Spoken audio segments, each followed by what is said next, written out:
You can't protect what you don't know. And I think people...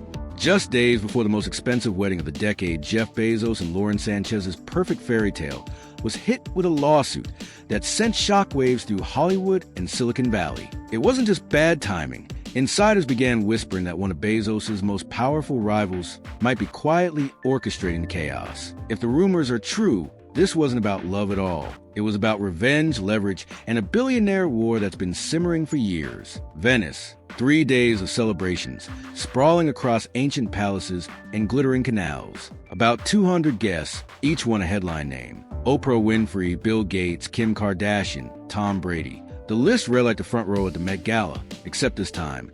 The dress code involved private water taxis and security so tight it rivaled a presidential event. Jeff Bezos reportedly spent over $50 million on the wedding, locking down historic islands and transforming them into billionaire playgrounds. It was designed to be flawless. But behind the scenes, something else was building, and when it finally broke, it would hijack the spotlight entirely. Just days before the ceremony, a federal lawsuit hit Lauren Sanchez. The plaintiff?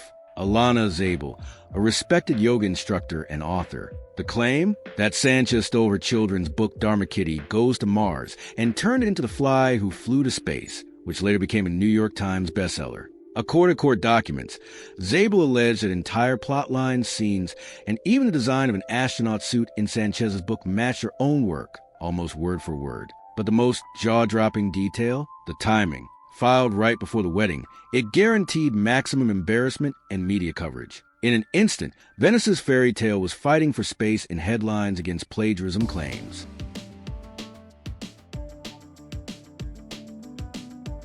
The plot thickened when reporters dug into Sanchez and Zabel's history. They weren't strangers at all. They met in 2008, when Zabel began giving Sanchez private yoga lessons. Over time, they became close friends, sharing personal stories, private jokes, and eventually working together on the early stages of a children's book. But their friendship reportedly fell apart after something so bizarre it could have been scripted: a dance-off at Sanchez's 40th birthday party. According to Zabel, tensions from that night never fully disappeared, and what had once been a collaboration turned into a feud. Zabel now claims Sanchez took their shared creative ideas, rewrote them under her own name, and turned the project into a commercial success without credit. As the lawsuit made headlines, another bombshell dropped. Prosecutors claimed that private messages between Sanchez and her brother, discussing her relationship with Bezos, had been leaked to the National Enquirer. These weren't just casual texts. They were intimate details that fed directly into tabloid stories about Bezos' affair, right in the middle of his divorce from his then-wife, Mackenzie Scott. The timing of the leak was devastating. Bezos was already enduring one of the most expensive divorces in history. Now, his personal texts were public gossip fodder, and Amazon's stock price even wobbled amid the drama. The more people looked at the sequence of events, the stranger it all seemed. Sanchez had connections to both Bezos and Musk before she became engaged to Bezos. In elite circles, billionaire dinners, tech summits, private space industry meetings, she crossed paths with both men more than once. If Musk wanted to destabilize Bezos without direct confrontation, Sanchez's legal and personal scandals were almost too perfect. And while Musk made no public statements, that silence only fueled speculation. For some observers, the lawsuit and the leaks felt less like coincidence and more like chess moves. Bezos and Musk's rivalry has always had two sides: business and ego. Business means competing for the same NASA contracts, billionaire investors, and the global spotlight. Ego means public jabs, Twitter memes, and bragging rights over whose rockets reach higher, faster, and cheaper. But when personal scandals spill into the mix, the battlefield changes. Musk has built a brand that thrives on unpredictability. When he stirs controversy, it often works in his favor.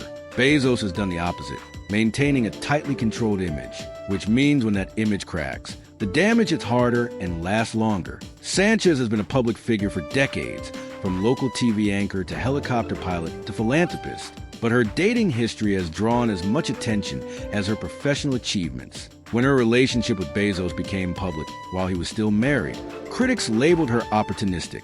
The lawsuit and text message scandal seem to confirm a narrative her detractors have been pushing for years, that she played a long, strategic game in relationships. Whether that's fair or not, Public opinion often runs on patterns and perception more than truth. Despite the chaos, Bezos and Sanchez went ahead with their Venice wedding. 3 full days of events, multiple luxury venues, a guest list so high profile, it practically guaranteed the press would cover it. For Bezos, it may have been about showing strength, a public declaration that neither scandal nor lawsuit could shake him. For critics, it was a tone-deaf display of excess while his space company, Blue Origin, still lagged behind SpaceX's relentless pace. In recent years, Sanchez has become a major philanthropic figure. As vice chair of the Bezos Earth Fund, she's helped launch the $400 million Greening America's Cities initiative, pledged millions to climate research, and funded wildlife conservation efforts across more than a dozen states. Her supporters say this is proof she's more than just tabloid headlines. Her critics, they see carefully calculated PR, designed to offset controversies and keep her image polished in elite circles. Either way, the timing of her charitable projects shows a keen awareness of how public perception can be shaped. So was it all just bad luck?